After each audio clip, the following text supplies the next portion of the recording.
ouais, pour revenir à ce que je disais, ce que tu m'as demandé, présentement, je commence avec les coachs parce que je pense que ça a quand même un gros impact, là, dans le sens que, je parle pas à n'importe qui. Tu représentes l'université de 4 universités dans la Ligue RSEQ, fait que, pas mal intéressante. Fait en ce moment, je me concentre beaucoup sur les coachs, mais je veux aller toucher au côté athlète. Je sais qu'on a beaucoup de joueurs québécois qui jouent professionnels, ou même ça peut être intéressant de parler à des gars universitaires aussi, qui sont ouverts à l'idée. Puis j'aimerais ça parler avec des médecins, des docteurs, des gens qui suivent, des kinésiologues, des gens qui entraînent aussi les gars, pour essayer d'aller chercher chaque facette un peu du football. Il y a le côté humain, le côté mentalité, mais aussi dans le gym, puis aussi sur le terrain. Fait que j'aimerais ça, tout mixer ça ensemble pour ce podcast-là, en fait. Là. Ben, c'est un beau projet, puis il y a tellement beaucoup d'acteurs dans le monde du football, puis pour une équipe que c'est... Oui, aujourd'hui, je vais donner une perspective, mais il y en a beaucoup de perspectives par rapport au football. À l'interne, dans une équipe, dans une ligue, dans une province, dans un pays, il y a beaucoup de monde qui ont des avis différents puis qui ont une perception différente de notre sport puis du contexte. Là. Fait que je vais essayer de parler du mieux que je peux avec l'Université de Sherbrooke et sa réalité. That's it. J'ai préparé une petite intro pour toi. Ouais. OK. Fait que ça va comme suit. All right. Kevin Régébal-Gagné est entraîneur-chef du Varéor de l'Université de Sherbrooke depuis 2023. Tu as été secondaire étoile du Varéor de 2008 à 2012, nommé First Team All-Canadian en 2011. Tu as marqué l'histoire en poursuivant une brillante carrière professionnelle avec les Rough Riders de la Saskatchewan dans la Ligue canadienne de football. En 2013, tu deviens le premier joueur issu du programme Sherbrookeois à soulever la Coupe Grey. Vraiment impressionnant. Après ta carrière sur le terrain, tu es tourné vers le coaching, rejoignant le Varéor en 2016 et occupant le poste de coordonnateur des unités spéciales et adjoint entraîneur-chef de 2017 à 2023. En 2019, tu deviens champion de la médaille d'or lors du tournoi canadien U16. Aujourd'hui, tu es le 5e entraîneur-chef du Varéor. Ta mission, écoute, on va en reparler plus tard, mais je pense que ce serait de guider la prochaine génération d'athlètes, si je ne me trompe pas. J'ai vu dans quelques entrevues que tu avais fait, là, ça m'a un peu inspiré en écrivant ça. J'aimerais que tu me parles de où ça vient, en fait, de où tu viens, de où ta passion pour le football a commencé. Oui, certainement. Premièrement, belle intro. Bonne recherche de ton côté. À la base, là, j'aime ça commencer avec un pedigree un peu plus large que celui du foot. Je me dis un enfant du Québec. Là, j'ai habité en Abitibi, je suis né à Rouyn-Noranda, j'ai habité à Québec, j'ai habité sur la rive nord de Montréal, à Sherbrooke, sur la rive sud de Montréal. Fait que je me suis promené un petit peu partout. Mais où j'ai vraiment là, tombé en amour avec le sport, c'était sur la rive nord. Fait que j'ai joué tout mon football là, avant d'arriver au cégep a été du football civil. Fait que j'ai joué pour les Wildcats de Laurentides-Lanaudière. Ah ouais, OK. Ouais. J'ai joué aussi civil. Moi. J'ai joué avec les Bulldogs de Sherbrooke. Les Bulldogs. Exact. Fait que dans ce temps-là, il n'y avait pas je vais pas dire pas, mais peu d'offres scolaires sur la rive nord de Montréal. Fait que ça demandait de s'exiler ou de faire un petit peu plus de route pour trouver là, un endroit pour combiner les deux. Fait que les Wildcats, à ce moment-là, puis les programmes civils étaient en santé, il y avait de la bonne compétition. Puis c'est simple, là, je suis tombé en amour aussi simplement que de voir un casque de football. C'est la première fois que j'ai vu un casque de foot, puis j'ai mis ça sur ma tête. Je n'étais pas encore inscrit au football, puis j'ai fait comme ce sport-là. C'était la première fois que je le découvrais. T'sais, en Abitibi, il n'y avait pas de football. À Québec, c'était très peu répandu à ce moment-là. Puis la première pratique que j'ai fait, là, c'était la pire pratique dans le sens que c'était du conditioning. Puis, ils nous roastaient. Là, on était des jeunes pee-wee de 12 ans, puis ils nous faisaient courir. Puis il n'y avait rien de si intéressant dans la réalité du football qu'on connaît aujourd'hui. Puis pourtant, je suis tombé en amour. Je me souviens d'avoir embarqué dans la voiture après, puis ma mère me rappelle souvent cet épisode-là, puis elle me dit, tu viens de trouver ta passion. C'est clairement la chose que je vois que tu aimes. Puis depuis cette journée-là, je vis pour le football. Puis après ça, ben j'ai continué mon parcours, mon parcours jusqu'au cégep. Au cégep, j'ai joué au cégep du Vieux-Montréal. Oui, CVM. Ouais. Il était en T1 dans cette année? Oui, tout ouais, à fait. Puis c'était le programme Division 1. Je suis arrivé en 2005, qui marquait le 5e bol d'or de suite du Vieux-Montréal. 5 de suite. Oui, exactement. Okay, quand même. Fait que c'était Marc Santerre qui était l'entraîneur-chef à ce moment-là. Je suis arrivé dans une équipe qui était bourrée de talent. Des Julian Feoli, des Jean-Philippe Chouari. Là, je pourrais t'en nommer jusqu'à demain matin, là, des Amin Mamoudi, des Julien Hamel. Il y avait beaucoup, beaucoup de talent dans cette équipe-là. Fait que 2005, dernière année Marc Santerre, 5e de suite. Puis ensuite, 2006-2007, là, transition d'entraîneur-chef. Un passage un petit peu plus difficile. Malgré tout, en 2007, on est retourné au Bol d'Or, qu'on a perdu contre Vanier en 2007. Puis là, vient le temps de prendre une décision universitaire. Arrive à Sherbrooke pour un paquet de raisons. Là, on ne va pas s'étaler là sur le sujet, mais j'ai choisi de venir ici à Sherbrooke, donc de 2008 à 2012, comme tu l'as dit tantôt. Un beau parcours universitaire. Puis là, c'est là que je comprends que potentiellement, en mettant les efforts, j'ai peut-être l'occasion de me tailler une place au niveau professionnel. Puis de aussi côtoyer des gens qui le font. À ce moment-là, on parle de Samuel Giguère, de Pierre-Luc Labbé, qui réussissent à faire leur marque au niveau de la CFL. Puis bon, l'occasion se présente, je réussis à avoir des tests raisonnablement bons qui me permettent de finalement me tailler une place, de me donner l'opportunité de me tailler une place. Puis oui, là, je suis tombé à bonne place au bon moment. Encore une deuxième fois en Saskatchewan, je suis arrivé là avec une excellente équipe qui avait tout pour remporter. On s'est rendu jusqu'au bout, gagner une Coupe Grey à Regina. C'était assez spécial à la maison aussi. en plus. Aïe, aïe. Fait que ça, c'était un beau happening. Il y avait beaucoup de monde. C'était une belle ambiance. Puis pour moi, ça reste des souvenirs vraiment marqués dans ma mémoire. Bon, passage au niveau professionnel, il y a eu plein de beaux moments, des moins beaux. Là, c'est la première fois que j'ai eu vraiment des blessures sérieuses qui m'ont tenu à l'écart du jeu. J'ai été chanceux au niveau universitaire, pas de blessures. J'arrive au niveau professionnel, j'ai payé un peu le prix. Puis bon, dans le contexte, vient un moment dans ma vie où je dois prendre une décision. Puis à ce moment-là, c'était David Lessard qui était l'entraîneur-chef ici à Sherbrooke. Okay. Puis il vient me rencontrer. Je venais de signer un contrat avec les Alouettes. Là, il me dit j'aimerais ça que tu t'impliques dans le coaching à Sherbrooke. Je sais que tu vas passer la saison morte ici, n'hésite pas à venir. Finalement, je commence à coacher. Je me fais couper des Alouettes à ce moment-là. OK.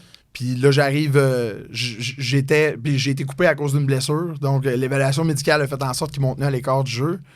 Puis là, on m'offre à ce moment-là un poste d'entraîneur. Chaude sur l'occasion. J'avais déjà coaché à plein d'autres niveaux avant d'arriver là.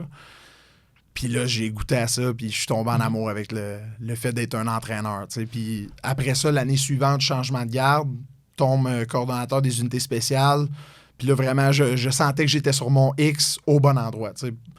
Pour moi, le Vert-et-Or, c'était plus qu'un programme de football. T'sais. C'était ma famille, c'était le programme que j'avais choisi. Exact. T'es chez toi, c'est... Carrément. Puis là, de tomber dans cette envie, dans laquelle on connaît déjà la culture, l'histoire. Puis, je me plais à dire que ça va faire 10 ans que je suis coach ici à l'université, plus mes 5 ans de joueur. Ça fait 15 ans sur un programme qui a 22 ans d'existence. T'sais. Fait que j'ai pas manqué énormément d'années C'est un vrai alumni, en fait. Là. Effectivement. Puis pour moi, là, c'est ça. Puis là, après ça, on enchaîne les années, on change un petit peu de poste au niveau des positions. Mais à la fin de la journée, peu importe le poste que j'ai occupé, pour moi, ça a toujours été le même défi puis la même passion qui m'a motivé. Puis c'est d'emmener cette équipe-là à devenir où est-ce qu'elle doit être. Puis à travers ça, pour moi, c'est de bâtir la relève de demain. De faire en sorte que les étudiants athlètes qui font partie de notre équipe, oui, deviennent des meilleurs joueurs de foot. Oui, soient des bons étudiants, mais qu'ils soient des bonnes personnes puis qu'ils aient les bonnes valeurs pour quand ils vont arriver sur le marché du travail, quand ça va être des pères de famille, qui comprennent un petit peu. Puis, je pense que tu le vis déjà, là, le background d'être un étudiant athlète, pour moi, ça a énormément de valeur sur la personne puis sur ce que tu vas être dans les prochaines années. Puis, je pense que pour nous, on a le rôle de mentor, de seulement faire en sorte que tout le monde s'en va dans la même direction. Puis ça, je pense que c'est la beauté du football. Fait que, très rapidement, c'est un petit peu ça, là, mon parcours, mais il reste qu'aujourd'hui, je reste aussi passionné du foot que je l'étais à la première journée, à ma pratique puis sur un petit terrain en gazon tout magané, puis que j'avais juste couru toute la pratique. That's it. Mais c'est vrai que tu as raison là, sur le côté de... moi, je parle pour mes expériences personnelles. Le football ne m'a pas juste amené à faire un sport, à être en forme, à m'entraîner, tu sais. ça m'a permis aussi de me forger de la personne que je suis devenu aujourd'hui. Puis chaque personne que j'ai croisée dans mon parcours a un impact, sans le savoir. Je trouve ça hyper intéressant que tu amènes ce point-là, justement, parce que, justement, les gens qui font un sport, je pense qu'ils le font pas juste non plus pour le sport. Ils le font aussi pour grandir en tant que personne. Fait qu'on va en reparler un peu de ça. Je vais juste rewind un peu. C'était quoi ta première position quand tu as commencé? La première position, c'était fullback. Fait que j'ai commencé vraiment à fullback.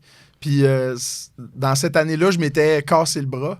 Puis là, j'avais 12 ans. Je reviens, je manque les 2 premiers matchs de la saison. Puis là, je commençais à prendre du poids. Puis dans ce temps-là, la limite de poids, c'était 145 livres pour jouer Pee-Wee. Pour jouer Pee-Wee? Ouais. Sinon, tu tombais bantam. Peu importe l'âge que tu avais, c'était 145 livres. Sinon, tu pouvais pas jouer Pee-Wee. Là, moi, c'était ma première année de foot à vie. Je me casse le bras. Puis je me souviens qu'avant la pesée officielle, j'avais pas mangé, je pense, pendant 2 jours pour peser genre 143 livres puis jouer ma première année Pee-Wee. J'étais pas prêt à jouer bantam. Finalement, j'ai tombé à jouer au line. Tu comprendras que mon poids faisait en sorte que j'étais sur la ligne offensive. Fait que la première année, j'ai joué ligne offensive. Deuxième année, j'ai joué tight end receveur. Puis ensuite, ça a été linebacker, quasiment. Tu sais, linebacker, safety, à défensive pour le restant de mes années. Là. OK, quand même. Fait que tu t'es promené. C'est quand que... Est-ce que dans ce temps-là, ils mettaient des... En fait, c'était avant la règle des overweight. Là, oui. Dans le fond, tu disais, c'est ça. Il n'y avait pas les X. Dans le fond, à un moment donné, ça a changé que à tel âge, tu avais au-dessus de tel poids, tu avais un X sur ton casque, obligé de jouer sur les lignes. Nous, c'était vraiment... Tu avais plus que 145 livres, automatiquement, un joueur, puis oui, tombait bantam. Puis, dans la ligue sur la Rive-Nord, tu jouais contre qui exactement? Ben, Laval, les Blues de Chemédé, les Vikings de Laval-Nord, on jouait contre Sun Youth, on jouait contre... fait que, tu sais, vraiment l'île puis la Rive-Nord, tu sais. Fait que, puis nous autres, sur la Rive-Nord, souvent, dans plus bas âge, il y avait moins de programmes d'excellence, puis il y avait genre 3 équipes juste pour la Rive-Nord, tu sais. Il y avait comme les Panthères, les Jaguars puis les Lions, là. On était bien stickés, ces félins. Mais c'était vraiment ça dans la portion. On jouait vraiment tout le gros Montréal. On jouait parfois la Rive-Sud, exemple les Rebelles ou les Cowboys. On jouait contre ces équipes-là. Mais c'était vraiment plus la Rive-Nord. OK. Est-ce que ça t'a déjà passé à l'idée d'aller jouer... mais dans tes années, c'était probablement le junior. Là, mais ça t'a-tu déjà passé à l'idée d'aller jouer là? De sortir du cégep, exemple? Oui, exact. Parce que je sais qu'il y a aussi des gars qui le font à l'université. Là. Justement, je parlais avec coach Maxime Chapuis-Dupuis. Lui, il a fini sa carrière justement au junior. Là. Fait que... Ben, je peux pas dire que ça m'a pas passé par la tête, mais comme, tu sais, on dirait que j'étais toujours à la poursuite du meilleur niveau de football possible. Puis, tu sais, je veux pas dénigrer le junior, mais le junior au Québec n'est pas ce qui est en Ontario ou dans l'Ouest. Tu sais, dans l'Ouest canadien, là, exemple, Regina, c'est vraiment fort, le junior. Tandis qu'ici, ben, si t'es pas universitaire ou collégial, les niveaux sont un petit peu plus faibles. Fait que, à ce moment-là, c'était moins une décision de mon côté. Moi, on dirait que je voulais vraiment pousser dans les meilleures divisions possibles. Une fois que tu as fini de jouer civil, tu as joué civil jusqu'à temps que tu arrives collégial? Oui. OK, fait que tu as été capable de faire ton midget. Ça, c'était dans les grosses années que le civil marchait, comme tu disais. Carrément. Parce que moi, je me rappelle, quand je jouais au Bulldog, là, il a fallu que je quitte, là, on a de la misère à finir nos équipes. Là, j'ai fini. Je m'alignais sur le midget, là, mettons secondaire 3, 4. Là. Fait que j'ai dû aller jouer au triolet. Mais après ça, CVM. Ouais. C'était comment? Parce que tu es arrivé dans un gros programme, tu avais beaucoup de joueurs. Tu l'as vécu comment, toi, l'adversité là-bas? Puis est-ce que tu as été capable de te faire une place facilement dans l'équipe? Oui, quand même. Je dirais que moi, ça me déracinait complètement. On part d'un programme de la Rive-Nord, puis là, j'arrive dans un programme au Vieux-Montréal où est-ce que il y a du monde de partout, puis il y a des excellents joueurs de foot. Bon, le midget, j'avais été un bon joueur, j'avais réussi à faire ma place. Puis quand j'arrive là, ben là, je me rends compte que justement, il y avait des linebackers de Notre-Dame, des joueurs de Saint-Jean-Eudes, de SSF, il y avait des gros programmes scolaires qui, à ce moment-là, étaient déjà bien établis. Puis là, c'est la première fois où est-ce que j'ai vraiment fait face à de la grosse compétition, pour moi, c'était changer d'environnement aussi complètement, mais oui, j'ai fait ma place. Puis, la beauté, c'est... On a eu une grosse cohorte qui est arrivée en même temps. Exemple, j'ai fait toutes mes années avec Arnaud Gascon-Nadon, avec... on a... Là, je te nomme seulement lui, mais j'ai joué avec Rotrancené, j'ai joué avec... il y avait des bons joueurs qui sont arrivés à ce moment-là que ça nous a permis de bâtir un petit peu là, l'identité qu'on voulait avoir comme équipe. Puis à ce moment-là, ben, c'est plus facile quand on a un cercle alentour de nous qui grandit avec nous. C'est un petit peu plus facile de faire sa place. Là. Tu vois comment l'adversité dans... Personnellement, quand je suis arrivé à Lennoxville, j'ai toujours eu du succès au football. Mm-hmm. Quand je suis arrivé à Lennoxville, j'ai frappé un mur parce que j'ai vu, justement, qu'il y en a d'autres de bons aussi. Là. Tu vis comment, toi, l'adversité? Ben, selon moi, c'est soit que ça va te forger, soit que ça va te break. Comme il y a des gens qui le vivent pas de la bonne manière. Je veux dire pas de la bonne manière, qu'ils se laissent écraser par la compétition qu'il peut avoir. Mais moi, je suis vraiment dans la ligne d'idée que pour moi, ça va te faire grandir. La journée où est-ce que tu es un bon joueur, mais que d'autres bons joueurs à côté de toi, ben, tu n'as pas le choix de continuer à t'améliorer pour devenir un meilleur joueur. Puis, je donne un exemple. Quand j'étais ici à l'université, les linebackers avec lesquels j'ai joué là, dans le plus de nombre d'années, c'est Philippe Fonseca. Je sais pas si le nom dit quoi. Ça me dit rien, non? Il a été un excellent backer. Puis Nicolas Boulay. Nicolas Boulay qui a une longue carrière dans la Ligue canadienne. Alexandre Gagné qui est arrivé par la suite ici, qui joue encore pour les Alouettes de Montréal, qui est capitaine pour les Alouettes. Olivier Goulet-Veilleux qui était un linebacker extraordinaire qui a eu sa chance à Ottawa, qui s'est blessé malheureusement dans le camp d'entraînement. Mais comme le niveau de jeu, est-ce qu'on était aussi bon qu'on le laisse paraître? Selon moi, c'est vraiment juste la compétition interne. T'sais, moi, je me souviens de m'entraîner avec Nicolas Boulay, puis je voulais pas qu'il bench plus que moi, ou qu'il squatte plus que moi, ou qu'il court plus vite que moi. Puis c'était la même chose de son côté, puis c'était la même chose pour l'ensemble des linebackers. Puis pour moi, ça, c'est vraiment où est-ce que ça part. Quand tu es en mesure de faire une compétition interne, quand tu es en mesure d'avoir des gens qui se battent pour le même spot, ben, tu t'en vas dans la bonne direction. Maintenant, individuellement, c'est pas toujours facile à prendre. 100%. Il y a des gens qui vont faire comme j'ai pas envie de compétitionner ou crime, je le sais qu'il est meilleur que moi, mais quand tu réussis à flipper cette mentalité-là de hey, je suis capable de faire ma place, puis je vais montrer à tout le monde que je suis capable de le faire parce que j'ai une éthique de travail irréprochable ou que j'ai une rigueur ou peu importe l'aspect qui va faire en sorte que tu vas te démarquer, je reste convaincu que c'est ça qui va amener une équipe à développer son talent. Est-ce que, en tant que coach, c'est comme ça que tu essaies de l'amener aussi pour tes athlètes? Oui, définitivement. Nous autres, la compétition interne, là, c'est hyper important. T'sais, justement, pour la convention des entraîneurs, cette fin de semaine, je donne une conférence sur le sujet. Puis pour moi, je pense que ça passe par là. Puis ça passe par là à tous les niveaux. C'est vraiment important qu'on soit en mesure de pousser les gars. Parce qu'à la fin de la journée, puis tu l'as vécu, là, d'être au football, 8 mois par année, tu es en train de t'entraîner. Tu joues au football 4 mois. Nous autres, c'est 8 games. Là. Exact. Fait que, pourquoi tu t'entraînes? Puis qu'est-ce qui te donne envie de te lever à chaque matin? Ce matin, à 6 h, on était à Roland-du-Sault en train de courir, en train de faire du foot. Pourquoi tu t'es levé un matin dans la tempête puis que tu es venu? T'sais?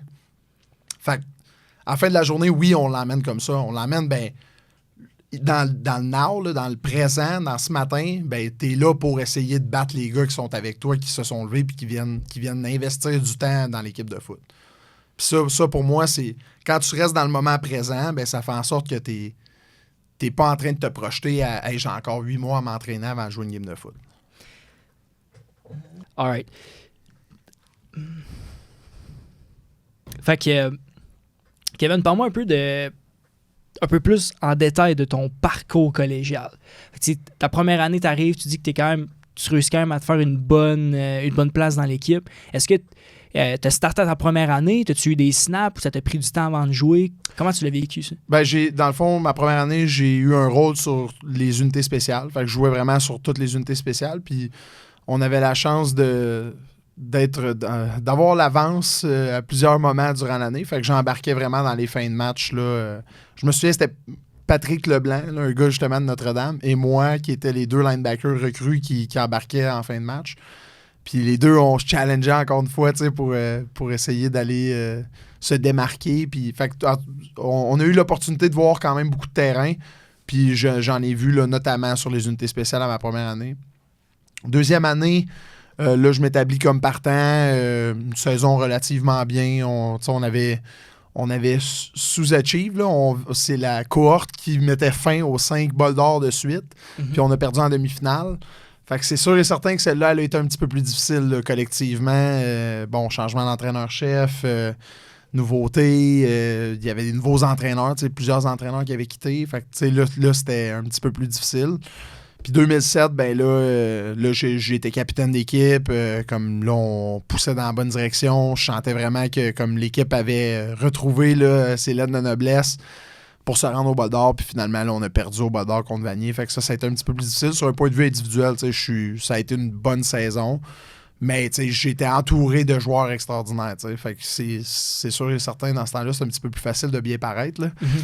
Mais je te dirais, d'un point de vue individuel, mon parcours au vieux m'a fait vraiment grandir. Il m'a fait ouvrir mes œillères puis apprendre à connaître un petit peu plus, plus que seulement les gens de la Rive-Nord. Il y avait du monde, comme je le disais tantôt, qui venait de partout avec plein de backgrounds différents. Je trouve que c'est ça que ça m'a le plus apporté, le Vieux-Montréal, de me sortir juste de ma petite routine.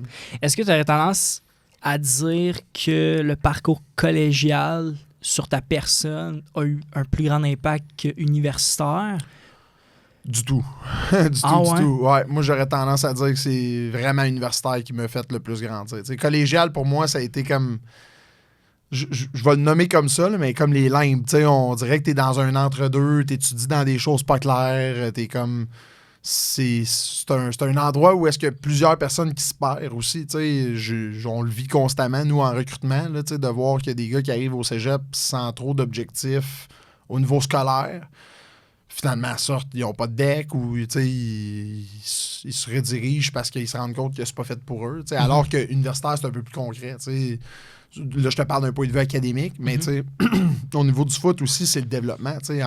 En 2 ou 3 ans ou 4 ans, c'est pour certains au cégep, c'est rapide comme turnaround. Tandis qu'à l'université, il y en a qui font 5 ans. C'est pas une majorité. Je te dirais majorité 4. Mais tu peux être là longtemps à l'université. Puis je trouve que, moi personnellement, puis là, je ne parlerai pas pour tout le monde, mais moi personnellement, au niveau universitaire, c'est vraiment là où est-ce que, je me suis senti bien. Là, c'est pas pour rien que je suis encore ici. 2, j'ai compris un peu plus la personne que j'étais, par rapport aux défis que j'ai dû affronter individuellement, mais collectivement. Puis pour moi, ça a été vraiment l'université qui a été plus déterminante. Est-ce que... En fait, comment c'est se préparer pour aller jouer pro quand t'es à l'université? C'est un gros apprentissage. Moi, personnellement, la première année, j'étais pas prêt. Dans le sens que ce qui est arrivé, c'est que moi, j'ai fait mon draft à ma 4e, puis je suis revenu jouer une 5e. Ah ouais, tu peux faire ça? Oui, exactement. Dans le fond, dans les règles de draft, c'est qu'il doit te rester une année minimalement à jouer universitaire ou que tu as 24 ans. Fait qu'il y en a plusieurs qui font ça, là, je te dis plusieurs. Les gars qui n'ont pas le...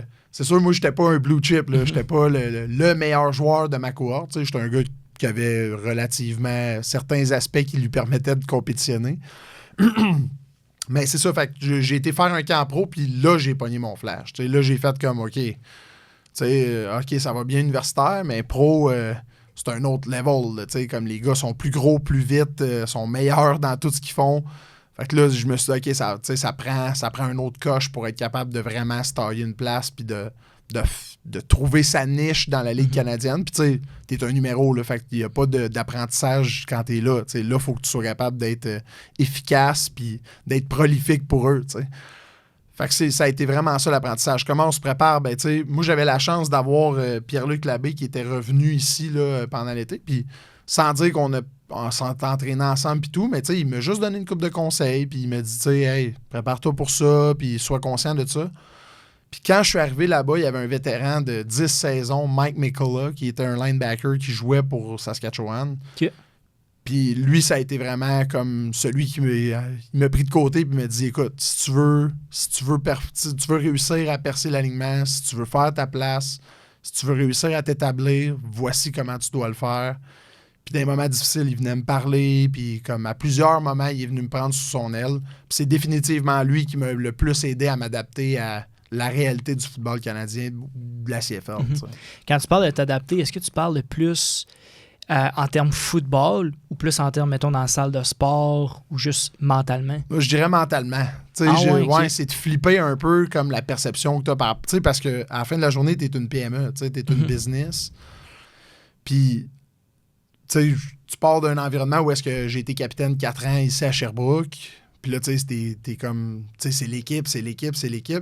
Tu veux que ça soit l'équipe dans la Ligue canadienne, mais c'est pas la réalité du vestiaire en entier. T'sais. Puis malgré qu'on avait un bon vestiaire en Saskatchewan, ben à la fin de la journée, tu veux quand même te sécuriser tes arrières, tu veux faire ta place, tu veux gagner ta paye, tu veux... Fait que puis après ça, c'est la perception des Canadiens versus les Américains, c'est les ratios, il y a plusieurs choses qui rentrent en ligne de compte. Mais il m'a juste dit, écoute, lui, c'est un backer canadien qui venait de la Saskatchewan. Il m'a dit, écoute, il faut que tu fasses ta place et team. C'est par là que ça va passer. Moi, j'étais fâché de ne pas avoir ma chance défensivement dès mon année 1. Puis, tu sais, il m'a fait comprendre que ça se gagnait par le respect, par le fait d'être efficace, que lorsque tu avais des opportunités, que tu les saisisses. Puis, ça a fait partie de mon enseignement ou de mon apprentissage plutôt quand j'étais dans les Canadiennes de dire, OK, je vais prendre une bouchée à la fois puis je vais essayer de m'établir le plus solidement possible dans ce que je suis capable de faire. Est-ce que tu as une histoire un peu où, quand tu es arrivé là-bas, est-ce que tu te rappelles un peu c'était comment? T'as-tu été intimidé? Y a-tu une personne en particulier qui t'a dit « Oh, OK, lui, ce gars-là, genre c'est un big boy? » ou... Oui, là, j'ai des histoires. Dans le fond, 2, je vais t'en raconter 2. La première, c'est la première fois que j'arrive en Saskatchewan. Je débarque, puis moi, OK, les Rough Riders, je les ai écoutés quand ils jouaient contre les Alouettes. La Ligue canadienne, je le regardais, mais je n'étais pas assidu à tous les matchs de toute la Ligue canadienne. Je regardais les Alouettes de Montréal, puis comme la majorité des gars qui ont grandi dans notre province, on a regardé les matchs importants, Puis là, j'arrive là-bas, puis dans l'aéroport, Rider Nation, tout est en vert. Le monde sont fanatiques des Rough Riders. T'sais, là-bas, il n'y a pas d'équipe professionnelle autre que les Rough Riders. Ouais, c'est vrai, il n'y a même pas d'équipe de hockey. Non, c'est Western Hockey League, là, mettons l'équivalent junior majeur, mais il n'y a rien d'autre. Puis le foot, là-bas, c'est une religion. Moi, ce qui m'avait marqué aussi, là, c'est que la fin de semaine, tu te promènes, puis dans les parcs, c'est pas du soccer, là, c'est du flag football, c'est du foot. Le monde, il vit vraiment football là-bas. Puis, fait que là, j'arrive justement à l'aéroport, puis là, déjà, j'embarque avec la personne, puis là, il commence à me jaser, puis il me dit « Hey, tu dois être excité », puis comme, tu sais, il hype le moment. Puis là, finalement, on arrive, le lendemain, on pratique, puis il y a du monde d'un stand pour une pratique de camp. Tu sais, moi, je m'attendais pas à ça du tout, là. Fait que ça a été mon premier choc. Le deuxième choc, ça a été mon premier match à vie. C'était contre les Alouettes de Montréal en Saskatchewan. Puis moi, j'étais Sam Backer quand j'étais au niveau universitaire. Puis un des gars que je trouvais stud, c'était Chip Cox, qui était le Sam Backer des Alouettes de Montréal. Puis je me ramasse à jouer sur punt return contre Chip Cox. Puis je dois bloquer ce gars-là. Ouais. C'est la seule fois sur un terrain que j'ai comme été genre... Tu sais, à la fin du jeu, j'avais le goût de donner un prop. Hey, good job, man, je suis content. Puis c'est la seule fois que j'ai eu ce feeling-là. Mais lui j'étais un athlète extraordinaire, puis il était quelque chose à couvrir, là, sérieusement. Mais ça a été la seule fois. Puis ce game-là, ça se trouve être le dernier match d'Anthony Calvillo. Ouais. Fait que t'as joué contre Anthony Calvillo. Exactement, mais son dernier match a été mon premier match. Ouais. Il s'est blessé pendant ce match-là, puis malheureusement, il n'est pas revenu au jeu. Mais ouais, fait que fun story, c'est pas moi qui l'ai frappé, je tiens à dire. Mais c'est vrai que Chip Cox, moi je me rappelle, là, c'était comme, t'allais voir les Alouettes, tu voulais le voir, lui, puis c'était un stud, il était vraiment fort. Il n'avait pas de coup. Il courait, mais il était vraiment bon, un bon joueur de foot. Rookie contract, ça ressemblait à quoi? T'as-tu le droit d'en parler? Oui, certainement. C'était... Dans mes années, là, le base salary, je pense qu'il était à 58 ou 59 000. Puis là, tu avais comme, mettons, une coupe de petits extras, mettons, sur ce que tu faisais. Là. Genre, tu étais habillé 50% des games. Tu avais tant de special team tackle. Tu avais une coupe de bonus comme ça. Là. Fait que ça, c'était le premier contrat. Moi, j'avais signé à ce moment-là un 2 ans, mais ma première année de contrat n'avait pas été respectée. Fait que j'ai signé juste 1 an. Puis ça m'a permis de signer des meilleurs contrats par la suite. Là. Mm-hmm. Est-ce que les contrats aujourd'hui ont évolué un peu dans la CFL? Ouais. Aujourd'hui, je pense, là, je suis plus au fait là, du base, là, mais je pense que c'est plus 78, 79 000. Tu sais, puis il faut remettre ça en contexte aussi, là, les gars, c'est 6 mois par année qu'ils travaillent. Fait qu'ils travaillent la moitié de l'année. Puis tu as un 4h30. Tu as une règle de c'est 4h30 par jour que tu peux travailler. Fait que tu sais, les gars, mettons, meeting, pratique, c'est 4h30 par jour. Juste ça? Ouais. Ben, juste ça. C'est quand même pas mal, C'est mais... pas beaucoup, mais si- les gars en font beaucoup plus. Là, Ouais, c'est sûr. Les gars font de la préparation physique, vont checker du tape, ils vont en faire d'autres. T'en as d'autres qui font leur 4h30 puis qui en font pas plus. Mais tu sais, je prends l'exemple d'Alex. Là. Alex, il travaille le reste de l'année. Il fait un autre 6 mois par année. Il est fiscaliste. Puis comme il est pas dans la misère. Puis il fait de la très belle argent aussi au niveau de la Ligue canadienne. Mais il faut juste relativiser que le montant qu'ils font, oui, c'est pas la NFL, oui, c'est pas la NHL, oui, c'est pas la NBA. Mais on a notre ligue. On fait valoir les joueurs de notre pays, de notre province. Fait que je trouve que ça a vraiment sa place. Puis le football qui joue dans la Ligue canadienne, c'est du football relevé, c'est des bons athlètes. Puis je pense que tant que t'es pas sur le terrain avec les gars, c'est facile d'overlook un peu cette ligue-là. Mais c'est une très belle ligue. Puis c'est une belle ligue avec du football électrisant. C'est sûr, j'ai mon parti pris. J'étais un gars de special team, j'ai joué dans la ligue, mais je trouve vraiment que c'est un spectacle différent. T'sais. Puis moi, le côté unité spéciale, ben, je trouve ça intéressant. Dans la NFL, c'est en train de se dénaturer. Les bottées de dégagement, ils se retournent pas. Là, ils essayent de changer la règle. Les kick-offs, personnellement, je trouve pas que ça amène tant un beau spectacle. C'est pas ce qu'il y a de plus le fun à voir. Non, je suis d'accord. Je suis allé voir les Pats, moi, juste un peu avant Noël. Puis c'était la première fois de ma vie que je voyais les nouvelles règles de kick-off. Puis je te dis, c'est tu sais, la NFL, ça va vite. Puis même quand t'es en vrai, des fois, c'est quand même dur à suivre. Sauf que là, j'ai joué au foot, je connais ça. Puis des fois, j'étais comme, OK, c'est un kick-off. Là. Ouais. Genre, c'était weird ce côté-là. Là, mais non, c'est vrai que dénaturé. Puis, ben écoute, notre football canadien, il est beaucoup basé sur unité spéciale. Là, carrément. Le vrai terme, c'est vraiment un tiers de notre football. Là. Vraiment. Puis on va être capable de plus en parler en détail, mais juste pour finir sur ta carrière avec la Saskatchewan, tu as gagné en 2013 la Coupe Grey. Ouais. Raconte-moi un peu la saison. C'est quoi qui vous a permis de vous rendre jusqu'au bout, en fait? C'est quoi ça prend à ce niveau-là? Je parle professionnel, c'est quoi que ça prend pour se rendre, pour être champion canadien? Ben, je te dirais, la première des choses, eux, ils avaient tout investi dans cette année-là. T'sais, eux autres, ils savaient justement que la Coupe Grey était en 2013 en Saskatchewan. Fait qu'eux autres, il y avait aucun moyen ils allaient passer à côté de ça. Puis là, ils sortaient je veux pas dire n'importe quoi, là, mais c'est 2010 ou 2011 où est-ce qu'il y avait le 13-man là, qui était, dans le fond, il y avait eu un field goal réussi, mais il y avait 13 joueurs. Puis là, finalement, ils l'ont refait, puis ils ont perdu sur ce jeu-là. Oh. Fait qu'eux autres, il y avait comme le fantôme de cette défaite-là qui était encore dans leur tête puis dans leur passé.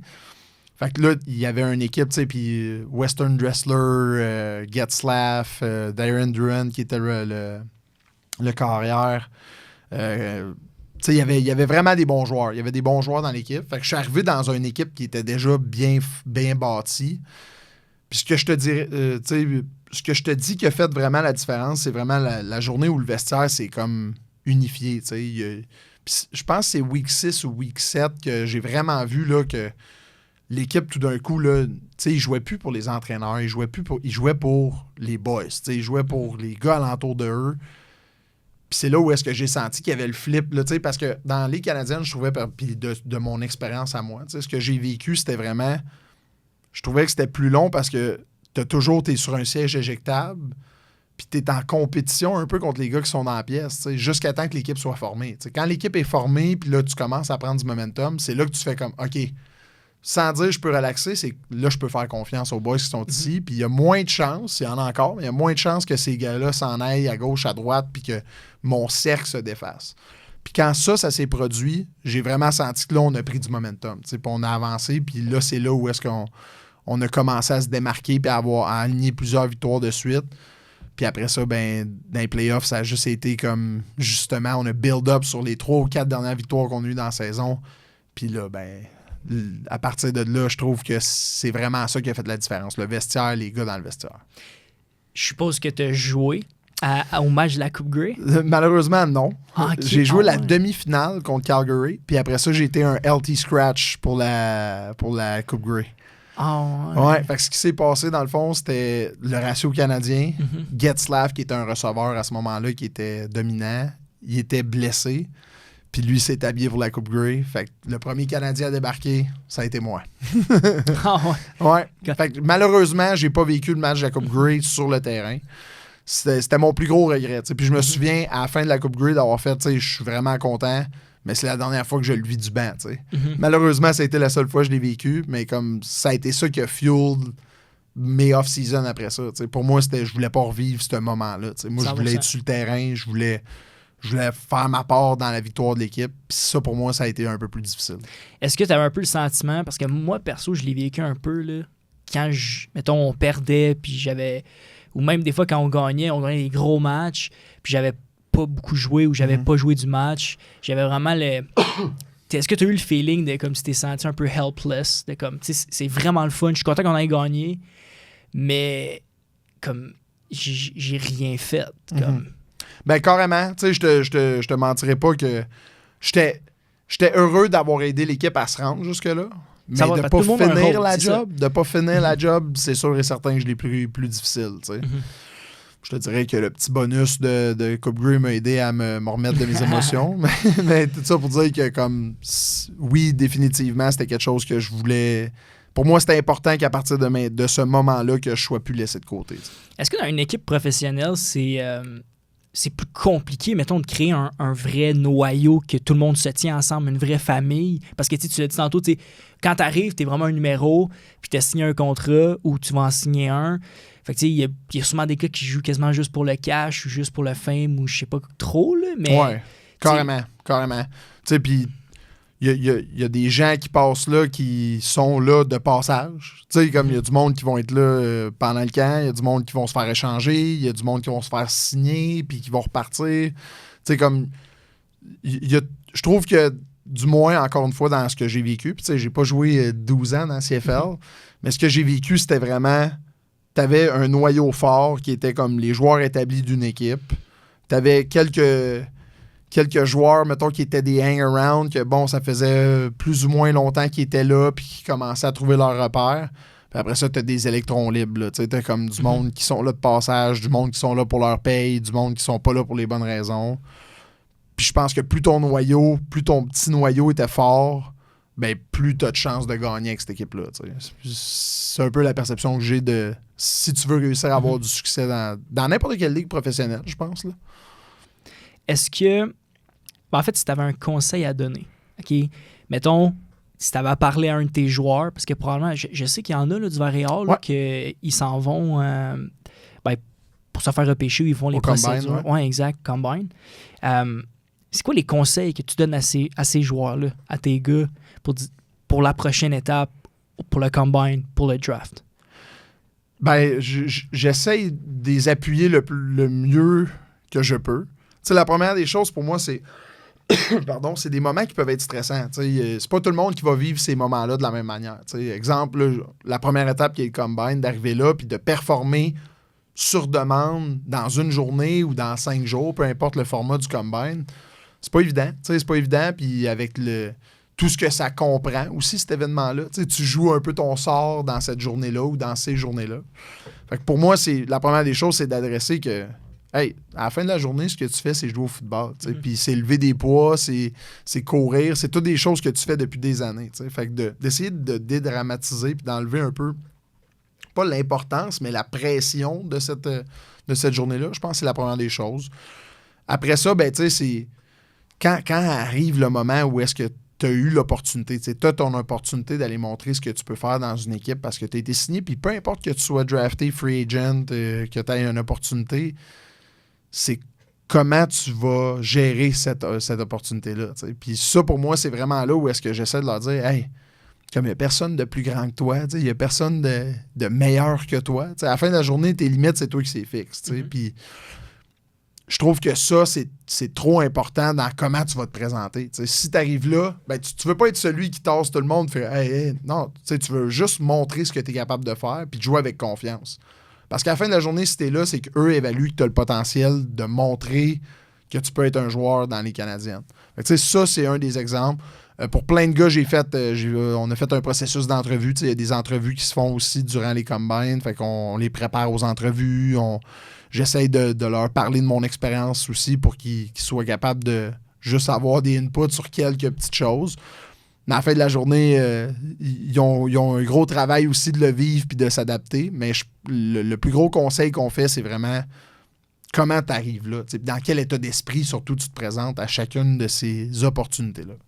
Est-ce qu'au Vert-et-Or, vous avez des gens qui, justement, leur job, c'est d'aider ces athlètes-là à aller au prochain niveau ou c'est eux qui doivent faire les démarches? Ben, je te dirais que la Ligue canadienne est vraiment proche du U-Sport. Okay. Fait que le processus, en gros, pour se rendre, je te dirais, il y a beaucoup de scouts qui viennent nous voir, qui viennent nous voir à nos pratiques, qui viennent nous voir à nos matchs, qui viennent me rencontrer, qui viennent rencontrer les autres entraîneurs. Il y a le East-West qui est une belle fenêtre aussi pour eux, là, qui leur donne une occasion de montrer ce qu'ils sont capables de faire. Fait que je te dirais que si tu joues dans U-Sport présentement, ils te connaissent. Ils savent t'es qui, ils ont ton nom, ils ont pris de l'information sur toi, ils ont fait du film, ils ont des statistiques avancées sur toi. Fait ils te connaissent déjà vraiment bien. Après ça, ben, la promotion, selon moi, ça se fait vraiment par ton film. C'est à quel point tu es capable de te démarquer. Puis après ça, tu as des petites fenêtres comme, exemple, les East-West et tout. T'sais, les agents, exemple, les agents qui sont ceux qui peuvent en faire la promotion. Je considère que quand tu es un free agent, d'avoir quelqu'un qui drop ton nom, je pense que ça peut être positif. Mais je pense pas que c'est eux qui vont faire le gros push de dire « Je t'impose d'avoir ce gars-là à ton camp. » Je pense que si tu as le talent, tu vas avoir ta chance que peu importe comment tu vas t'y rendre. J'aimerais qu'on parle un peu de quand tu es décidé de devenir coach. En fait, tu m'as dit que, si on revient un peu au début, tu m'as dit que tu étais devenu coach parce que finalement, tu étais supposé jouer avec les Alouettes. Finalement, tu t'es blessé malheureusement, donc ils t'ont coupé. Mais il y a quelqu'un qui t'a invité à Sherbrooke. Ouais. J'aimerais que tu me parles un peu de ton commencement. Est-ce que ce monsieur-là, c'est le seul qui a eu vraiment un impact? Est-ce que tu deviennes coach? Tu as toujours voulu devenir un coach? Ou... Ben, j'ai toujours voulu être coach. Puis depuis que j'étais vraiment jeune, quand j'ai joué au football civil à Rive-Nord, je coachais toujours les niveaux en dessous. J'allais me présenter aux pratiques, puis j'étais bantam, j'allais aider les pee-wee, j'étais midget, j'allais aider les bantams. J'aimais ça. Juste donner de l'information puis aider les gars à performer. T'sais, à ce moment-là, pour moi, c'était juste ça. J'aime le foot, je trippe d'être sur un terrain, je veux redonner à comme les équipes qui sont en dessous de moi. Tu avais déjà le côté un peu leadership, tu voulais aider les autres puis leur montrer ce que tu savais faire. Puis... Ouais, ben tu sais, je te dirais, à ce moment-là, c'était vraiment de la pure passion. C'était, tu sais, je pense de secondaire 1 à secondaire 4, toutes mes pauses puis mes dîners, j'étais en train de me lancer le ballon puis de jouer au foot. Comme pour moi, c'était ça ma vie. Le football, c'était ma vie. Là, j'ai évité secondaire 5 parce que secondaire 5, je te dirais que j'ai peut-être fait d'autres choses durant mes dîners puis mes pauses. Mais il reste quand même que la majorité de mon temps, c'était ça. Puis pour moi, ben, d'être sur le terrain de foot puis de donner des conseils puis de faire autre chose, c'était relié à « je fais du foot ». Peu importe comment je le fais, je veux faire du foot. Fait que ça, c'était la première passion. Puis après ça s'est continué. T'sais, au cégep, je continuais à donner du temps. Universitaire, je revenais. J'ai donné des camps pour plein de cégeps. J'allais aider des niveaux en bas. Puis pour moi, c'était important que je le fasse. Puis que pour moi, quand est arrivé cette opportunité-là, je savais qu'à la fin... Quand ça allait terminer au niveau professionnel, je voulais coacher. Okay. Est-ce que je voulais coacher universitaire? Je savais pas si j'allais avoir l'opportunité, tu sais. Puis collégial, est-ce que ça allait se produire du jour au lendemain? Je savais pas non plus, tu sais. Mais je savais que je voulais redonner à ce sport-là, parce que le sport-là m'avait tant donné que je voulais redonner. Puis oui, cette personne-là m'a donné l'opportunité de puis David Lessard, je le nomme, c'est lui qui est venu me voir puis il m'a dit « Go, embarque, fais-les ». Puis au début, tu sais, c'était de coacher les demi-défensifs, quand j'ai embarqué là-dedans, puis j'ai réalisé le temps que ça prenait pour un coach universitaire, je me suis dit, c'est faire sa vie du football, tu sais. Puis c'est là que j'ai commencé à goûter à ça, tu sais. Pas juste à goûter d'être sur le terrain, mais à goûter à préparer des réunions, à planifier une saison, à planifier des éducatifs, tu sais. Pour moi, c'était vraiment ça, le coaching. De faire un plan, un master plan pour améliorer les joueurs, tu sais. Puis là, ben, c'est là que ça a commencé. C'est là que tout a débuté. T'es le nouveau head coach maintenant de l'Université de Sherbrooke. C'est quoi qui te passionne en ce moment en tant qu'head coach? Parce que t'es vraiment la tête. Ben, tu veux pas, t'es comme le CEO de la grosse business là, en ce moment. C'est quoi qui te passionne encore plus de pousser puis de redonner à tes athlètes en ce moment? Ben, la première chose, c'est les athlètes. Tu sais, les gars avec qui on le fait. Tu sais, pour moi, c'est avant d'être une business de victoire et de défaite, c'est une business humaine. Tu sais, c'est les personnes avec qui on le fait, pour moi, c'est les personnes les plus importantes. Tu sais, les joueurs qui font partie de notre équipe, ben, pour moi, je veux qu'ils deviennent meilleurs. Je veux qu'ils s'améliorent. Je veux qu'ils aient du plaisir. Tu sais, à chaque fois qu'il y a une décision qui est prise, c'est est-ce que c'est ce qu'il y a de mieux pour eux? Tu sais, parce qu'à la fin de la journée, c'est pas moi qui joue au foot, là. Moi, je coach, je parle, je fais pas grand-chose d'autre à part ça. C'est pas moi qui est en train de courir, de frapper, de bloquer, d'attraper des ballons. Fait qu'à la fin de la journée, c'est comment on fait pour qu'eux aient le meilleur parcours possible, autant au niveau là, du plaisir que des résultats. Fait que ça, pour moi, c'est ça qui fait en sorte que je trippe autant. Puis après ça, ben pour moi, c'est le vert et or. T'sais, le vert et or, c'est les gars qui sont là présentement, mais c'est les gars qui étaient là avant, puis c'est les gars qui vont être là après. T'sais. Puis le vert et or, pour moi, c'est plus que juste un programme de foot par lequel j'ai été embauché puis que je dois vendre parce que c'est l'écusson que je porte sur moi présentement. T'sais. Le vert et or, c'est, je vais dire, mon programme, mais c'est pas mon programme, mais j'ai fait partie de ce programme-là, puis je fais partie de ce programme-là. Puis ça, pour moi, c'est ce qui est le plus important, de donner les lettres de noblesse à ce programme-là. Puis c'est la raison pour laquelle je me lève à chaque matin, c'est la raison pour laquelle je mets des heures de fou, c'est la raison pour laquelle j'ai cette passion-là quand je parle de ce programme-là, parce que pour moi, c'est plus que juste une équipe de foot. Pour moi, c'est un objectif de vie de faire en sorte que cette équipe-là réussisse à avoir du succès. J'ai aucun problème à te croire là-dessus. Le meilleur exemple que je peux te donner, je suis allé à Lennoxville, puis c'est notre point fort à Lennoxville, je pense, notre culture. Carrément. Tu sais, je parle, quand tu quittes Lennoxville, t'as la patte tatouée sur le cœur pour le restant de tes jours, tu sais. Fait que j'ai aucune misère à croire ce que tu me dis là, pour vrai. Puis je pense que c'est ce qui nous apporte aussi, ce sport-là, tu sais. Surtout quand on grandit dans ce sport-là, c'est rare que... C'est pas comme au hockey que tu vas bouger pas mal. Dans le Q, là, les gars ils se font repêcher à 15 ans, ils se font trade. C'est fou. Là. Nous, on est, mettons, au secondaire, t'es 5 ans dans ton programme, t'as le temps de connaître les gars, t'as le temps de connaître ton programme, tu grandis là-dedans. Après ça, t'as le cégep, que c'est un, mettons, 3 saisons, fait que / 3 ans. T'as ton université après qui est 4-5 ans. Fait que t'as le temps de te développer, t'as le temps de connaître tes gars. Fait que j'ai vraiment pas de misère à te croire sur le côté de... le côté... vraiment que tu l'as sur le cœur, puis c'est comme ton programme, là. C'est vraiment hâte de voir ça, en fait, parce que je comprends totalement, puis je pense que les gens qui vont nous écouter aussi vont le comprendre. Là. Ce sport-là nous apporte beaucoup plus qu'on peut le penser, puis c'est un méchant beau sport. Souvent, le monde, ils le disent, là, que c'est le sport ultime d'équipe, là, dans le sens que ça prend beaucoup de monde sur la même page qui font la bonne action pour que ça marche. Puis tu es dépendant de tout le monde dans cette équipe-là. Puis, je trouve que c'est ce qui se rapproche le plus de vivre dans une société, d'être dans une business dans laquelle tu as un rôle. Puis c'est une belle école de la vie. Tu vas faire face à de l'adversité. Là, on en parlait de l'adversité. Ben, quand ton nom n'est pas choisi là, pour aller jouer à Coupe Grey, ben, c'est pas facile. Puis, à peu importe le niveau, là, que ce soit la finale régionale de Midget A, comme c'est pas facile. Puis la journée où est-ce que tu te fais dépasser, c'est pas facile. Mais ça, pour moi, ça te fait grandir. Puis c'est ça qui va te fuel à encore te développer. T'sais. Fait que je trouve que c'est ça la beauté, d'apprendre à vivre ensemble, à pousser dans une même direction, à faire preuve d'abnégation, à faire preuve d'avoir de l'adversité, d'être résilient. C'est toutes des choses que tu apprends avec le foot. Tu l'as vraiment bien dit, c'est vraiment une société dans une société. Je parle, t'es avec tes boys, puis quand t'es dans l'équipe de foot, on a tout tout le monde, c'est vraiment ça, là, c'est une société, là, tout le monde a leurs affaires, c'est juste, tu l'as bien expliqué. Ah, puis tu sais là, que, tu sais, comme tu gères, pas tu gères, mais tu parles pas avec un joueur de ligne offensive de la même manière que tu vas parler avec un DB. C'est ça, comme exact. C'est deux mondes différents. Là, puis les gars peuvent être chums, puis ils peuvent bien s'entendre, mais comme les O-line, ils aiment ça être ensemble. Les autres, ils aiment ça comme, on est dans notre coin, on fait nos shit, on est tout le monde ensemble, puis c'est la plus belle position dans le sport, là. C'est la seule position qui est dos au ballon ou à la rondelle quand ça se passe. Là. Ça prend des vrais. Là. Puis de l'autre côté, tu as les DB. Les DB, hey, all eyes on you, là, la journée où est-ce qu'il y a une balle sur toi, tu sais. Exact. C'est deux écosystèmes complètement différents, mais les deux ont leurs difficultés, les deux ont leurs forces. Tu sais.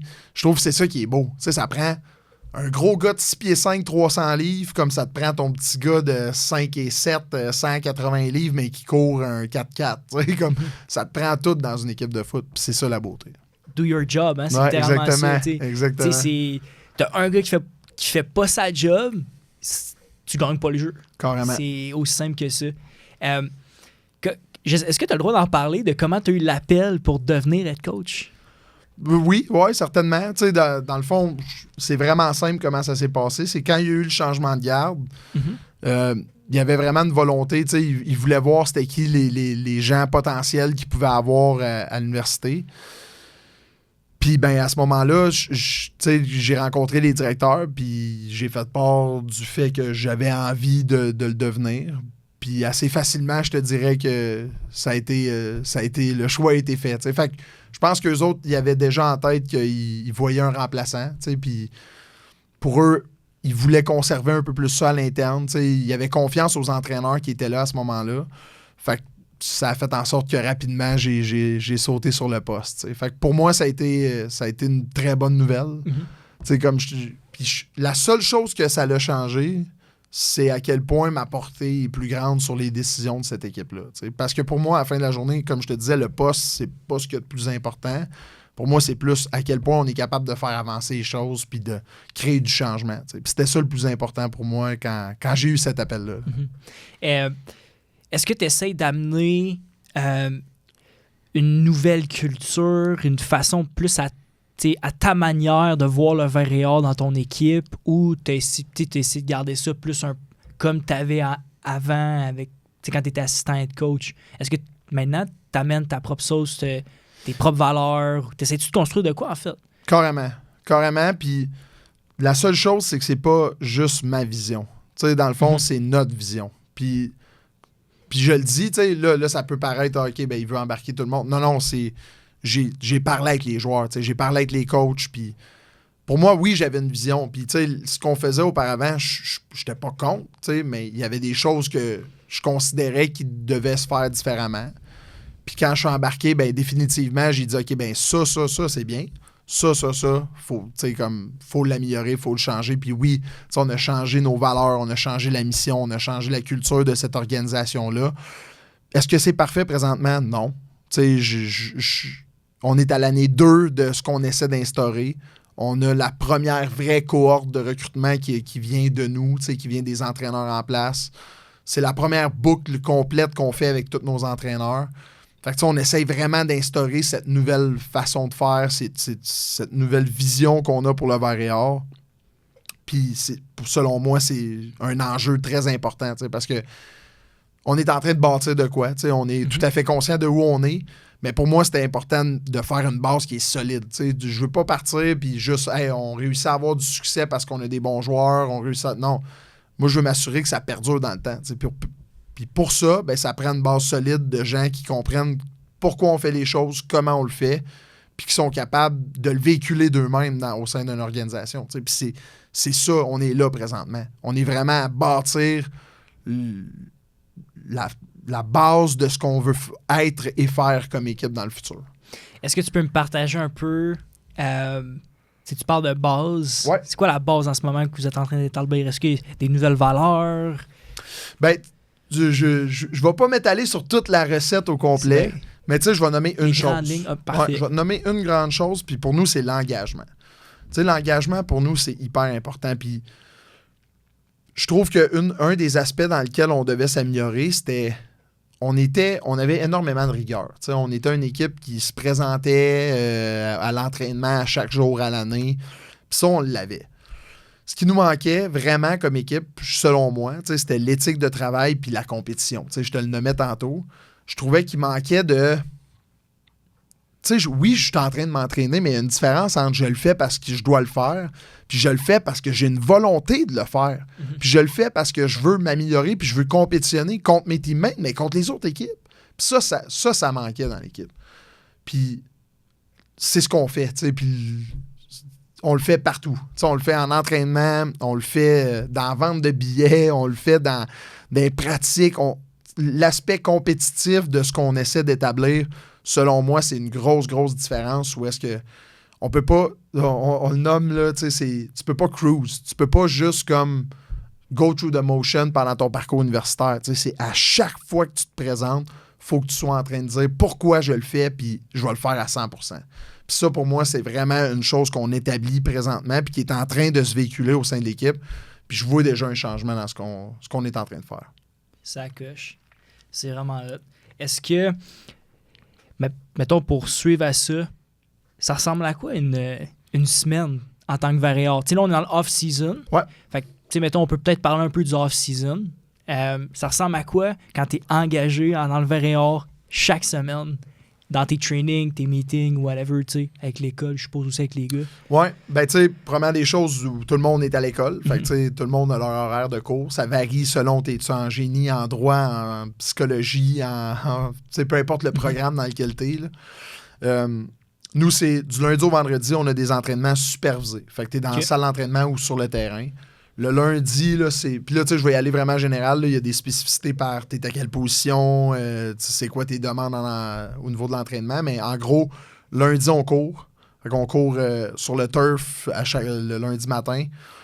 Le mardi, on est dans la salle d'entraînement. Le mercredi, on est dans le dojo, initiation au contact un peu, puis on fait un autre petit training à l'intérieur de ça.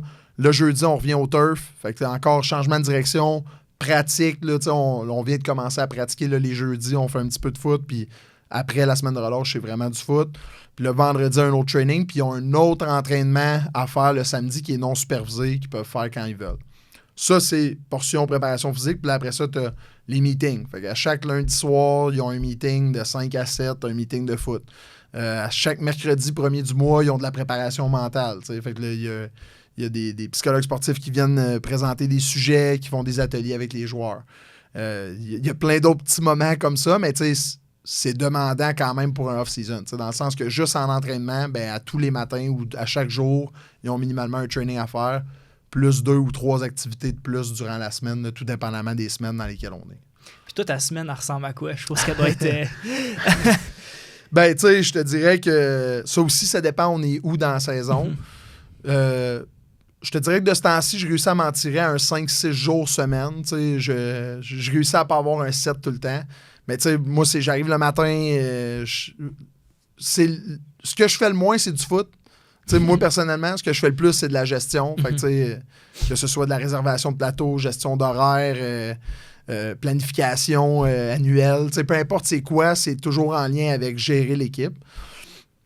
Puis, tu sais, je te dirais, l'hiver, ça ressemble à ça. Puis je suis vraiment toujours dans rencontrer les joueurs, parler avec les leaders de l'équipe, parler avec nos préparateurs physiques, prendre un input des coachs. Tu sais, fait que c'est vraiment d'essayer d'avoir le meilleur pouls possible de tout le monde. Après ça, ben là, c'est le recrutement. Tu sais, nous autres, c'est à l'année, le recrutement. Fait que, tu sais, là, après ça, c'est des visites de joueurs qui viennent sur le campus. C'est de se déplacer pour aller voir des pratiques d'équipe. C'est de... Le recrutement, je te dirais que c'est ça qui prend une grosse, grosse portion de ce qu'on fait, ben, minimalement de ce que je fais, parce que chaque entraîneur est impliqué. Mais moi, je suis impliqué, bien évidemment, dans tout le recrutement des joueurs. Fait que ça prend une grosse portion. Puis in-season, ben là, c'est du 7 sur 7. On est... ne serait-ce que, oui, la gestion d'équipe, mais là, c'est correction de pratique, insertion de game plan, puis tout ce qui vient avec une saison, bien évidemment. Là.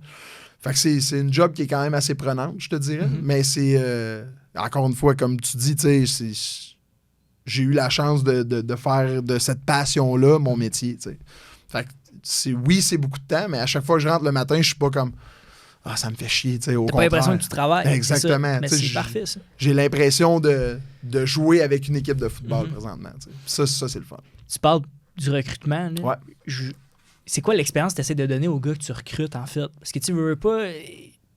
moi, je suis passé un peu par là aussi là, pour le recrutement. Puis quand tu es athlète, c'est un peu spécial. Genre, tu te fais texter par plein de monde, tu te fais appeler là, il faut que tu ailles faire des visites, puis ci, puis ça. C'est quoi que toi, Kevin, tu essaies d'amener en ce moment, avec ta nouvelle culture là, pour le recrutement, pour les jeunes, pour les faire venir à ton programme?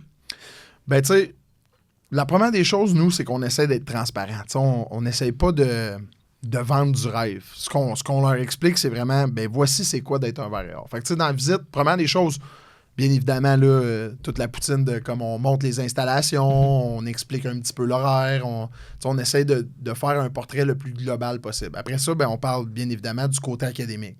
Parce que, selon moi, au niveau universitaire, le côté académique doit prendre une grosse partie de ta prise de décision. Il y a plein de raisons qui font en sorte que tu veux venir ou tu ne veux pas venir. T'sais, quelqu'un qui veut venir étudier en architecture à Sherbrooke, ça n'existe pas. Fait que, est-ce que je vais te recruter et te dire viens étudier en administration des affaires parce que c'est ça que tu peux faire ici à Sherbrooke? Ben non, tu veux architecture, ben va étudier ailleurs. Fait que ça aussi, pour nous, c'est important. Puis là, après ça, ben comment j'y vends? Ben, de la même manière que je te parle du verre et or. Je te parle du verre et or avec passion parce que, selon moi, c'est ça le défi puis c'est ça les objectifs de notre équipe. Ben ça, si ça te rejoint, ben viens chez nous. T'sais, ça, pour nous, c'est hyper important. T'sais. Là où selon moi, ce qu'on veut faire vraiment, c'est aussi de donner l'opportunité aux gars de rencontrer nos joueurs, de discuter avec des joueurs qui sont ici et qui le vivent au quotidien. Puis ça, c'est quelque chose qu'on fait à chaque fois qu'ils viennent. On leur dit, prends un moment avec lui, parle avec lui, parce qu'eux ont la même réalité que toi, puis sont beaucoup mieux placés que moi pour te dire vraiment au quotidien comment ça se passe. Puis souvent, c'est des gars qui ont côtoyé à leur cégep, puis fait que ça leur permet vraiment d'avoir une bonne vue d'ensemble sur qu'est-ce qui se passe à l'université. Fait que le but, c'est vraiment d'essayer d'avoir le portrait le plus global possible de comment on fait les choses. Ben écoute, moi je pense que ça marche. Perso, j'ai joué avec des gars justement qui t'ont recruté, là, comme mettons Zach Booch, Will Saint-Laurent, des Ellie, pis ces gars-là. Mais moi je le demandais tout le temps, c'est comment, avec ton nouveau coach, le programme, puis tout ça, puis les gars ils trippent, là, ils ont du fun, puis ça se voit dans la passion. Là. Quand tu arrives pour une visite, puis le coach vient te voir, puis il a l'air autant passionné, je vais pas te cacher, ça paraît un peu salesman, mais believe in your product, c'est un peu ça. Puis sérieusement, c'est vraiment ça coche. Je trouve ça vraiment le fun. Ce que tu es en train de faire, en fait, je voulais finir avec ça. Cette année, vous avez la chance de passer 4 fois à la télé. Écoute, comment on se sent là-dessus? Est-ce que, je pense que c'est quand même un privilège. Si je parle, les gars vont passer à la télé, vous allez passer à la télé, mais c'est que le verre et or va passer à la télé, qui est, c'est quand même, ça vous permet de vous mettre de l'avant. On le vit comment, ça? Ben le gros avantage de la télé, c'est les TV breaks. Là. C'est que, dans le fond, la game est un peu plus longue. Ça permet aux gars de reprendre leur souffle. Tu parles à n'importe quel gars qui est impliqué moindrement, justement, sur les unités spéciales ou qu'il y a un rôle important offensivement, défensivement. Ils apprécient ce petit break-là qui leur permet de prendre un peu d'eau, reprendre leur souffle puis s'assurer d'avoir de l'énergie. Fait que ça, c'est la première des choses. Après ça, je te dirais que ça change pas grand-chose pour nous. T'sais. Ce que ça change, pour moi, c'est plus au niveau de la ligue. T'sais, comme d'avoir de l'exposure, de mettre de l'avant notre ligue, de mettre de l'avant notre football, ça, je le vois comme positif. Le fait que nous, on soit à la télé, ben oui, c'est positif parce qu'on se fait voir par plus d'équipes, on se fait voir par plus de jeunes qui potentiellement vont peut-être finir par venir à Sherbrooke. Mais pour moi, ça... Je vais te dire, c'est pas suffisant. Il faudrait que tous les matchs soient diffusés, il faudrait qu'il y ait plus d'exposure, il faudrait qu'on soit en mesure de mieux vendre notre ligue. Puis c'est ça l'objectif. À la fin de la journée, plus le football est en santé, puis là, je dis pas que il y a une corrélation directe entre la télévision puis comme la santé de notre sport, mais plus ce sport-là va être mis de l'avant, plus on va donner d'espace à ce sport-là, ben, plus ça va donner de goût à des jeunes de s'embarquer, de vivre ce trip-là, de jouer du football universitaire, collégial, ou peu importe le niveau. Exact, juste de commencer. La culture de foot au Québec est excellente, puis pas assez mis de l'avant, je pense. Fait que c'est vrai que pour la télévision, c'est un bon point que tu amènes. Oui, c'est bon, mais ça met aussi la pub sur le sport en général au Québec. Carrément. Moi, c'est... On vit un exode présentement. Il y a beaucoup de gars qui s'en vont jouer dans des JUCO, qui vont jouer dans NCA. Il y a des gars qui quittent. Le football est en santé au Québec. Puis comme on se plaît à se dire, tu sais, on se pète les bretelles en disant que le football au Québec est super bon, mais il est super bon, le football au Québec. Tu sais, comme t'as vraiment une réelle opportunité de te montrer. Puis de, tu sais, je prends Steve Bolo, là, qui est allé jouer à Alabama, tu sais. Je l'ai coaché dans l'U16. Bon, tu vas me dire, c'est une beast. Puis comme le gars, il a un 16, ça n'a pas de sens. Mais de plus en plus, on le voit, des gars qui se démarquent, tu sais. Puis si t'es vraiment bon, ils vont venir te chercher, tu sais.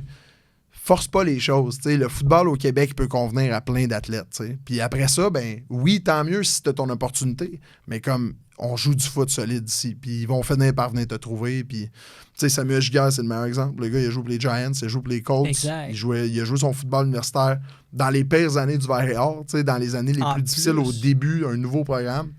Puis il a fait sa place. C'est comment jouer contre... En fait, c'est comment jouer 2 fois contre les mêmes équipes. Tu sais, je parle en termes de préparation. Tantôt, tu m'as fait penser à ça, là, mais tu sais, une semaine normale, tu te prépares les vidéos pour chaque équipe, puis tu sais, moi, je sais un peu comment ça marche, là, tu sais, comme à chaque semaine que tu joues contre une nouvelle équipe, tu te prépares pour qu'est-ce qu'eux, ils jouent, tu sais, les statistiques avancées et tout ça. Mais quand tu joues 2 fois contre la même équipe, est-ce que tu te prépares de la même façon? Ben, probablement pas, mais tu sais, je parle, les équipes ne changent pas du jour au lendemain leur scheme ou whatever. Là. Ben, je te dirais que dans la ligue dans laquelle on joue, les coordonnateurs se connaissent énormément. Tu sais, comme... Ah ouais. Ben, c'est petit en même temps. T'sais. Oui, carrément. Puis tu rejoues contre les mêmes équipes. C'est ça. Là, ça devient vraiment un cat and mouse game, là, dans le sens que je sais ce que tu fais, je sais que tu feras pas exactement ce que tu fais parce qu'on a déjà joué puis je te connais déjà. Fait que je trouve que ça ajoute un petit peu à l'excitation des entraîneurs, je vais dire ça comme ça, là, parce que à la fin de la journée, pour les joueurs, ça change pas grand-chose, dans le sens qu'ils vont faire le game plan, puis ils vont l'exécuter au mieux de leur capacité. Puis... Mais je trouve que ça amène un peu de fantaisie, mettons, dans ce qu'on essaie de faire, puis dans la manière de faire. Puis je trouve que c'est ça qui rend notre ligue aussi intéressante. Maintenant, c'est sûr et certain que c'est redondant. Il faut jouer minimalement 2, potentiellement 3 fois contre les équipes. Sauf que je trouve que c'est ça qui fait notre force aussi, parce qu'on joue contre des très bonnes équipes à chaque fin de semaine. T'sais, contrairement à d'autres conférences où est-ce qu'il y a des équipes qui sont vraiment dans les bas-fonds puis que c'est plus difficile, ben là, nous, on joue contre des bonnes équipes. Puis on l'a vu même cette année, malgré notre fiche, les matchs se sont terminés très serrés à la plupart des matchs. Puis c'est là où est-ce que, ben, quand tu t'affrontes des bonnes équipes semaine en semaine en semaine, ben oui, je trouve que ça relève le jeu pour tout le monde, pour l'ensemble de la ligue. Fait qu'elle est intéressante de ce côté-là. De l'autre côté, c'est sûr et certain qu'on aimerait savoir une autre équipe. De grossir d'une équipe ferait en sorte que les calendriers changeraient un petit peu. Mais tout de même, le football est vraiment relevé et ça donne des bons spectacles la fin de semaine. 100%. Moi, perso, toutes les fois que je suis venu, first, le stade, on était dans le top 10, je pense, des universités avec le plus de gens qui venaient voir les matchs, most attendees. Top 2. Top 2. Top 2 au pays. L'année passée, on a été 3. Ben, là, je te parle de 2023, mais là, 2024, j'ai hâte de voir, mais on est toujours dans les top 2 depuis les 10 dernières années. C'est ça coche pour eux. Il y a beaucoup de monde. On a un beau stade. Moi, toutes les fois que je suis venu, personnellement, j'ai eu tout le temps un beau show. C'était vraiment le fun. Je le conseille, là. Pas pour continuer ça. J'aimerais finir avec ta mission en tant que head coach. Tantôt, j'en ai mentionné un peu, mais là, je veux que toi, tu en parles.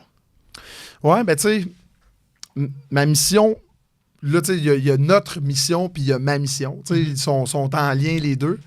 Mais définitivement, tu sais, moi, ma mission, je le vois vraiment comme un rôle d'accompagnateur, tu sais, pour l'ensemble des gars qui vont passer au Vert-et-Or. Tu sais, puis quand ils prennent la décision de venir à Sherbrooke, ben nous, on veut les aider à grandir, on veut les aider à devenir la meilleure version d'eux-mêmes quand ils passent chez nous. T'sais.